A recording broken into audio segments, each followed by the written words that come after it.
Le 7 octobre 2023, le Hamas lançait une série d'attaques meurtrières sur le sol israélien.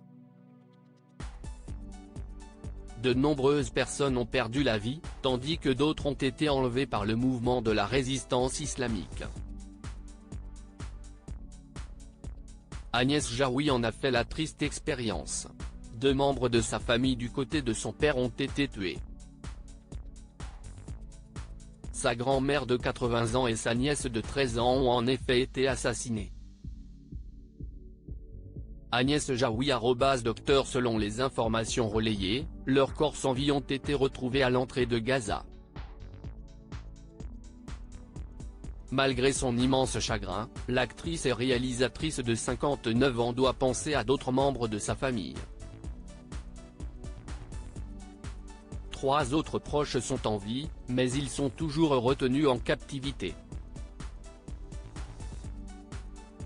Face à Anne-Elisabeth Lemoine et ses chroniqueurs, elle s'est confiée sur cette situation particulièrement douloureuse et inquiétante. C'est dur et extrêmement grave depuis le début de l'offensive du Hamas en Israël, Agnès Jaoui vit dans l'inquiétude. La comédienne à l'affiche du film La vie de ma mère est d'ailleurs revenue sur ce jour où elle a appris la triste nouvelle. Selon ses propos, ses proches ont été enlevés au kibboutz Nir Oz, à la frontière de Gaza. Ma famille était pacifiste, travaillant avec les Palestiniens et œuvrant pour la paix, avait-elle précisé. Selon ses propos, le Hamas ciblait ceux et celles qui sont pour la paix.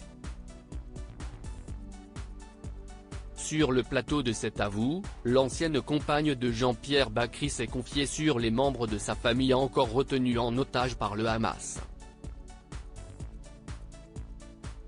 Bien qu'elle ait des nouvelles d'Erez, 12 ans, Sahar, 16 ans, et leur père Ophé Caldron, 53 ans, cette épreuve est très dure pour elle.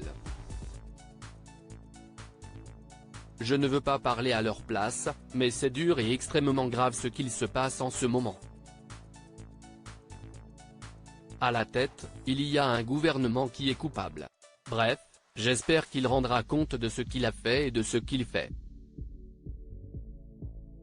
Agnès Jaoui continue à croire en la paix malgré cette situation difficile. La quinquagénaire refuse de rejeter la faute sur les Palestiniens, qui sont eux aussi victimes de ce conflit sanglant. Agnès Jaoui reste d'ailleurs optimiste et espère la libération du reste des otages, tout en continuant de croire en une paix possible.